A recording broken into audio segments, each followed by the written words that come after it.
আসসালামু আলাইকুম। কি খবর সবার? সবাই কেমন আছেন? যারা আমার ভিডিওটি দেখছেন আশা করি সবাই ভালো আছেন। আলহামদুলিল্লাহ আমিও ভালো আছি। বাচ্চাদেরকে নিয়ে আলহামদুলিল্লাহ আমার সময় খুব ভালো যাচ্ছে। প্রত্যেকটা সময় প্রত্যেকটা মুহূর্ত আমি খুব এনজয় করছি। তো হলিডে ঘরে বসে থাকতে তো আর ভালো লাগে না, তো আমি বাচ্চাদেরকে নিয়ে একটু শপিং করতে গিয়েছিলাম।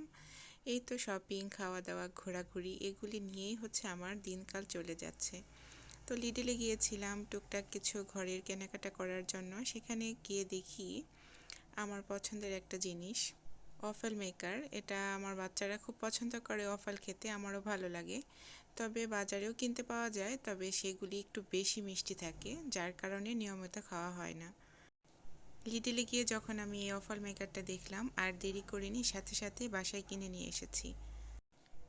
দোকানে দেখে আমি যেরকম ঝটপট কিনে নিয়ে এসেছি, বাসায় এসেও বাচ্চাদের বায়না ছিল ঝটপট ওয়াফল মেক করার জন্য।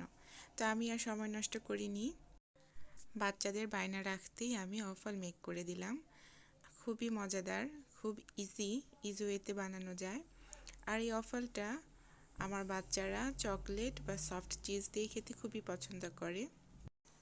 আর আমি বাচ্চাদের বিকেলের নাস্তায় গরম গরম ওয়াফল বানিয়ে দিয়েছি, সাথে চকলেট আর সফট চিজ দিয়ে।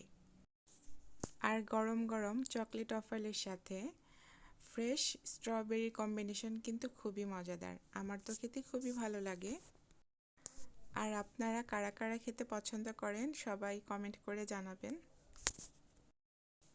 প্রত্যেকটা বাচ্চার বায়না রাখতে মাদের কিন্তু খুব ভালো লাগে, বিশেষ করে খাবারের বায়না। অনেক বাচ্চা আছে ঠিকমতো খাবার খেতে চায় না, তখন মার কিন্তু খুব খারাপ লাগে।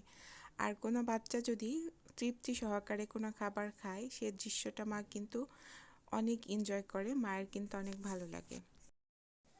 আলহামদুলিল্লাহ বাচ্চাদের পছন্দের খাবার বানিয়ে দিতে পেরে আমার অনেক ভালো লাগছে। তো ভালো থাকুক পৃথিবীর সকল সন্তান, সব মায়ের বুক শান্তিতে ভরে থাকুক, এই দোয়া করে আমার আজকের ছোট্ট ভিডিওটি শেষ করছি। সবাই ভালো থাকবেন, সবাই সুস্থ থাকবেন। আর আমার এই পেজটিকে আর আমার ইউটিউব চ্যানেলটিকে অবশ্যই সাবস্ক্রাইব করবেন, কমেন্ট করবেন। আল্লাহ হাফেজ।